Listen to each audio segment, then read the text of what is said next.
Praise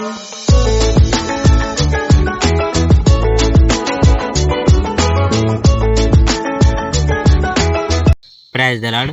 ప్రభువైన యేసుక్రీస్తు వారు ఈరోజు మనకు అందిస్తున్నటువంటి వాగ్దానం యెషయా 28వ అధ్యాయం 9వ వచనం. ఆశ్చర్యకరమైన ఆలోచన శక్తియు అధిక బుద్ధియు అనుగ్రహించువాడు ఆయనే. ఉత్తర ఇశ్రాయేలుకు హెచ్చరికలు. షోమ్రోనును చూడండి, ఎఫ్రాయిము తాగుబోతులు ఆ పట్టణాన్ని గురించి గర్విస్తున్నారు.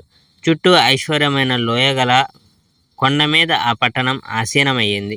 షోమ్రోను ప్రజలు తమ పట్టణం అందమైన పూల కిరీటం అనుకుంటున్నారు, కానీ వారు మద్యంతో మత్తెక్కి ఉన్నారు. మరియు అందమైన ఈ కిరీటం కేవలం చస్తున్న ఒక మొక్క మాత్రమే. చూడు, బలము ధైర్యము గల ఒకడు నా ప్రభువు దగ్గర ఉన్నాడు. ఆ వ్యక్తి వడగండ్ల వర్షపు తుఫానులా దేశంలోనికి వస్తాడు. తుఫాను వచ్చినట్టు ఆయన దేశంలోనికి వస్తాడు.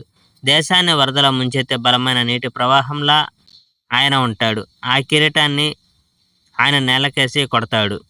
ఎఫ్రాయిము తాగుబోతులు తమ అందమైన కిరీటం గురించి గర్విస్తున్నారు, కానీ ఆ పట్టణం కాళ్ళ కింద తొక్కబడుతుంది. చుట్టూరు ఐశ్వర్యవంతమైన లోయగల ఆ పట్టణం ఒక కొండ మీద ఆసనమై ఉంది. అయితే ఆ అందాల పూల కిరీటం కేవలం చేస్తున్న ఒక మొక్క మాత్రమే.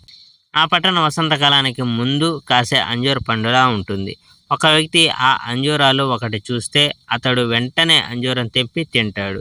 ఆ సమయంలో సర్వశక్తివంతుడైన యెహోవా సౌందర్య కిరీటం అవుతాడు. విడవబడిన తన ప్రజలకు ఆయనే పూల అద్భుత కిరీటం అవుతాడు.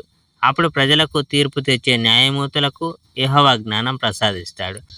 పట్టణ ద్వారం దగ్గర యుద్ధాలలో ఉండే ప్రజలకు యెహోవా బలం ప్రసాదిస్తాడు. కానీ ఆ నాయకులు ఇప్పుడు తాగి మత్తులుగా ఉన్నారు. యాజకులు, ప్రవక్తలు అందరూ ద్రాక్షారసం, మద్యం తాగి మత్తెక్కి ఉన్నారు. వారు తూలి పడుతున్నారు. ప్రవక్తలు వారి దర్శనాలు చూసినప్పుడు మత్తులుగా ఉన్నారు. న్యాయమూర్తులు వారి నిర్ణయాలు చేసేటప్పుడు మత్తులుగా ఉన్నారు. ప్రతి బల్ల వార్తలతో నిండిపోయింది. ఎక్కడా శుభ్రమైన స్థలం లేదు. Praise the Lord. May God bless our India.